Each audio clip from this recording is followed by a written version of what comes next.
All right, today we're replacing the turn signal, headlight controller, and the wiper controller.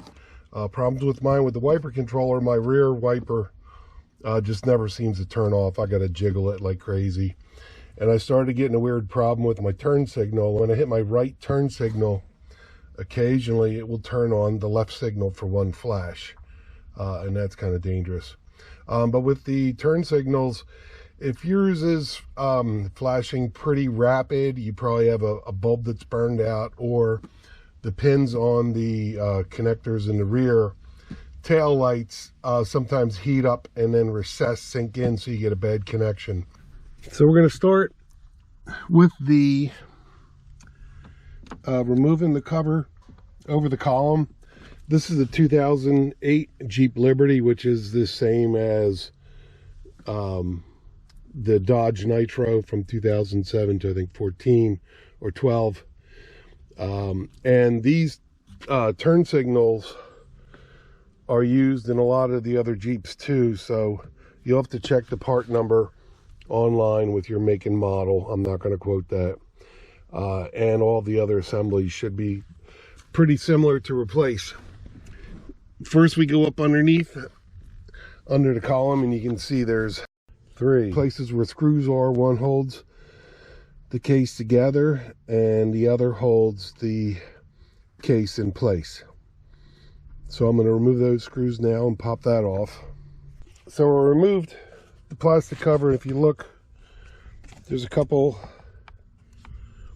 clips on both sides. So you just want to get a flat blade screwdriver just to pop that, and there were the 2 screws.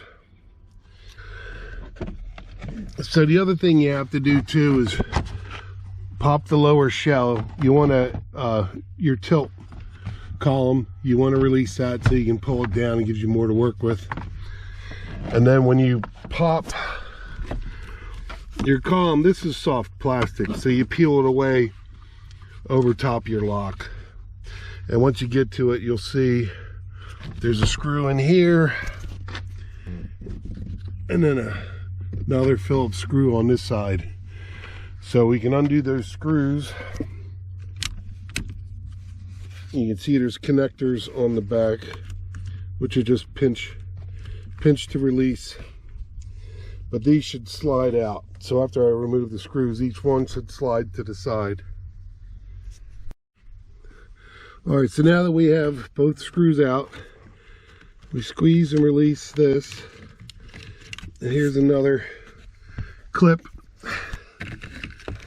Well, we got this slid off, and then we can slide the other side off. And we pull both of our ports out. So that's going to be easy enough. Release this clip like that. And you can see I got all kind of liquid in there. That might be part of my problem. So if you look on both sides, right in here, you'll see there's grooves that the new